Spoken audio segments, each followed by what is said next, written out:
ಈಗ ಬೆಂಗಳೂರಿನ ಇತರ ಸುದ್ದಿಗಳನ್ನ ಫಟಾಫಟ್ ಅಂತ ನೋಡೋಣ ಜಸ್ಟ್ ಫೈನಲ್ಲಿ. ನಮ್ಮ ಮೆಟ್ರೋ ನಿರ್ವಹಣಾ ಕಾಮಗಾರಿ ಹಿನ್ನೆಲೆ ಇಂದಿರಾನಗರ್ ಮತ್ತು ಬೈಯಪ್ಪನಹಳ್ಳಿ ನೆರಳೆ ಮಾರ್ಗದಲ್ಲಿ ಜುಲೈ 6 ಅಂದ್ರೆ ಭಾನುವಾರ ಸಂಚಾರದಲ್ಲಿ ವ್ಯತ್ಯಯ ಉಂಟಾಗಲಿದೆ. ಬೆಳಗ್ಗೆ 7ರಿಂದ 8ರವರೆಗೆ ಅಂದ್ರೆ 1 ಗಂಟೆ ಅವಧಿಯಲ್ಲಿ ಸ್ವಾಮಿ ವಿವೇಕಾನಂದ ಮೆಟ್ರೋ ನಿಲ್ದಾಣ, ಬೈಯಪ್ಪನಹಳ್ಳಿ ಮೆಟ್ರೋ ನಿಲ್ದಾಣದ ನಡುವಿನ ನೆರಳೆ ಮಾರ್ಗದಲ್ಲಿ ಸಂಚಾರ ಬಂದ್ ಇರಲಿದೆ.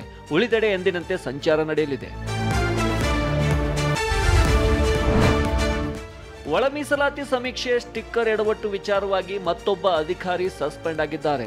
ಪೂರ್ವ ವಲಯದ ಕಂದಾಯ ಪರಿವೀಕ್ಷಕಿ ಕವಿತಾ ಅಮಾನತುಗೊಂಡಿದ್ದಾರೆ. ಸಮೀಕ್ಷೆ ವೇಳೆ ಕರ್ತವ್ಯ ಲೋಪ ಹಿನ್ನೆಲೆ ಅಮಾನತು ಮಾಡಲಾಗಿದೆ. ಗೋಲ್ಡ್ ಸ್ಮಗ್ಲಿಂಗ್ ಪ್ರಕರಣ ಸಂಬಂಧ ನಟಿ ರನ್ಯಾ ರಾವ್ಗೆ ಸೇರಿದ 34.12 ಕೋಟಿ ರೂಪಾಯಿ ಮೌಲ್ಯದ ಆಸ್ತಿ ಮುಟ್ಟುಗೋಲು ಹಾಕಿಕೊಳ್ಳಲಾಗಿದೆ.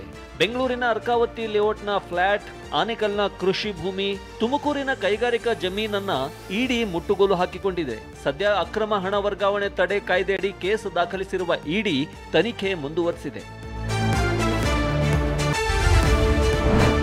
ಅಂಬೇಡ್ಕರ್ ಭಾವಚಿತ್ರ ಇಡುವುದನ್ನು ಮರೆತಿದ್ದ ವಿಧಾನ ಪರಿಷತ್ನ ಉಪ ಕಾರ್ಯದರ್ಶಿ ಕೆಜೆ ಜಲಜಾಕ್ಷಿಯನ್ನ ಅಮಾನತು ಮಾಡಲಾಗಿದೆ.